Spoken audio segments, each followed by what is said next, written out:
Զրուցելու ենք ժողովրդավարության և անվտանգության տարածաշրջանային կենտրոնի նախագահ Տիգրան Գրիգորյանի հետ։ Շնորհակալ եմ, պարոն Գրիգորյան, հյուրընկալվելու համար։ Ես եմ շնորհակալ։ Եվ այսպես Ռուսաստանի արտգործնախարարը 3 տարվա ընդմիջումից հետո Երևանում է, ձեզ համար այս այցի ուղերձները որոնք են եւ արդյոք կան նոր ուղերձներ։ Կարծում եմ այն հանգամանքը, որ այցը տեղի է ունեցել, արդեն իսկ ցուցիչ է, որ հայ-ռուսական հարաբերությունների դինամիկայում որոշակի փոփոխություն է տեղի ունեցել։ Մեծ հաշվով այդ փոփոխությունը նկատելի է դեռևս նախորդ տարվա վերջին,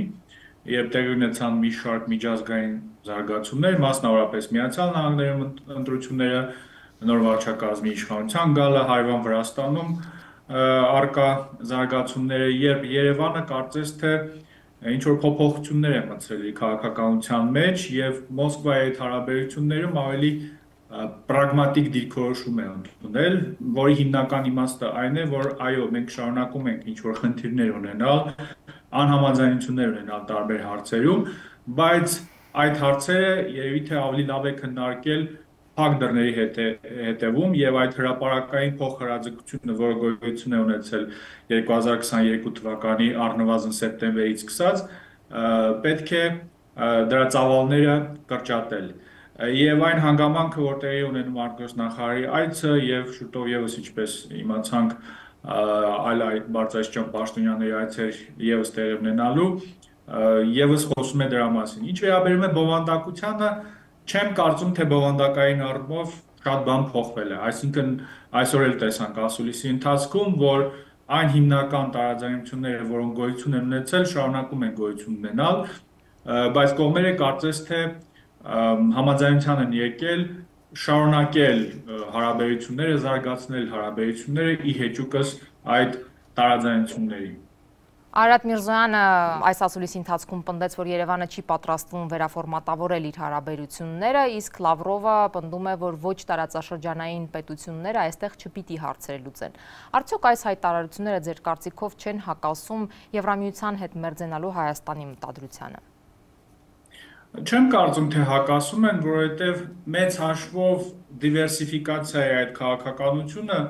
որը նկատելի է նույն 2022-ի սեպտեմբերից սկսած,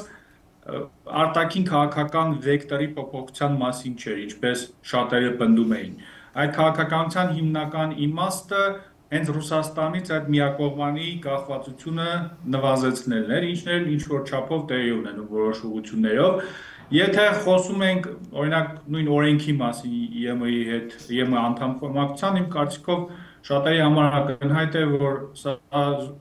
այս գործընթացը զուտ ներքաղաքական բովանդակություն ունեցող գործընթաց է, ես չեմ կարծում, թե ինչ-որ մեկը ակնկալում էր, որ Հայաստանը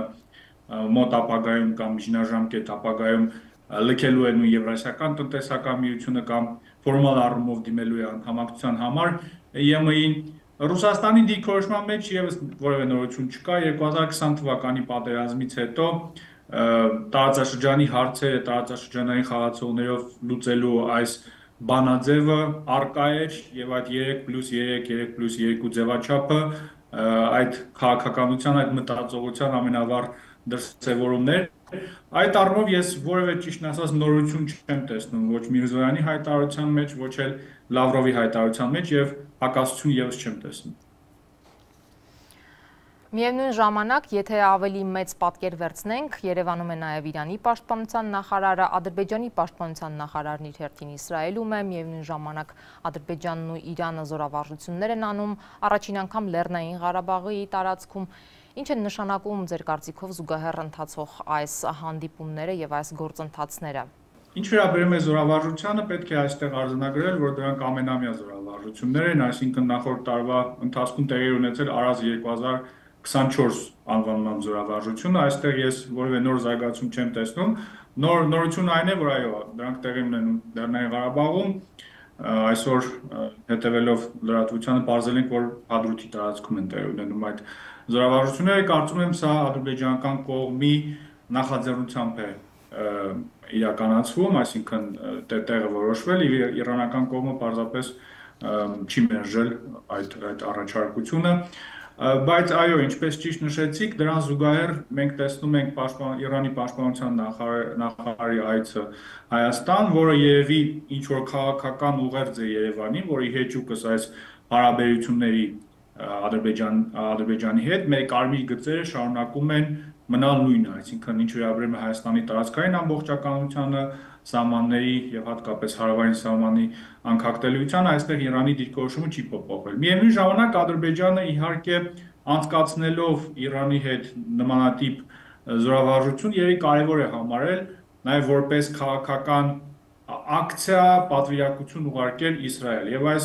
ուղերձը ոչ միայն Իսրայելին է ուղղված, այլ նաեւ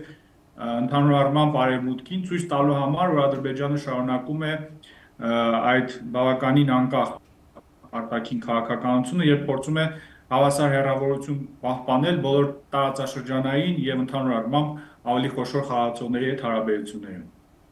Այսինքն կարող ենք այստեղ եզրակացնել, որ տարածաշրջանի խաղացողները կարծես ամրագրվում են իրենց դիրքերում, այսինքն այն հայտարարությունները, որ իրենք մինչ այս այն ուղերձները, որ հղում էին մինչ այս, կարծես թե դարձյալ նորից ամրագրում են։ Հաշվով, ինչպես արդեն նշեցի,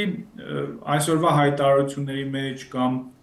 այդ զորավարժության մեջ որևէ նորություն չկա։ Մենք տեսնում ենք այն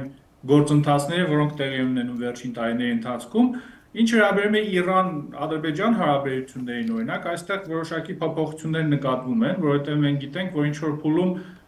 բավականին լուրջ ճգնաժամ կար հարաբերություններում, հատկապես Թեհրանում տեղի ունեցած այդ հարձակումից հետո Ադրբեջանի դեսպանատան նկատմամբ, դրանից հետո նախագահ Ալիևը օրինակ պահանջում էր, որպեսզի այդ հարձակումը իրականացրած ազնվորությունը մահապատժի ենթարկվի, եւ այսօր հենց այդ մարդը մահապատժի ենթարկվեց Թեհրանում, սա եւս կարելի է քաղաքական ինչ-որ ժեստ համարել Թեհրանի կողմից, եւ Փեզեշքյանի ընդհանուր առմամբ այցից հետո մենք տեսնում ենք, որ լարվածության այն մակարդակը հարաբերություններում, որ կար մինչ այժմ չկա։ Բոլոր մյուս հարցերում կարծում եմ այո, դիրքորոշումները նույնն են։ Ռուսաստանը բնականաբար հետաքրքրված է տարածաշրջանային խնդիրները տարածաշրջանային դերակատարներով լուծելով, Իրանը պարզ է, որ չի ցանկանում որևէ պարագայում կորցնել Հայաստանի հետ սահմանը, Ադրբեջանն էլ բոլորի հետ, ինչպես արդեն նշեցի, այդ հավասար հեռավորության քաղաքականությունը վարում է պարզապես իր ազգային ռազմավարական նպատակներին հասնելու համար։ Շնորհակալ եմ շատ հարցազրույցի համար։ Զրուցում էինք ժողովրդավարության եւ անվտանգության տարածաշրջանային կենտրոնի նախագահ Տիգրան Գրիգորյանի հետ։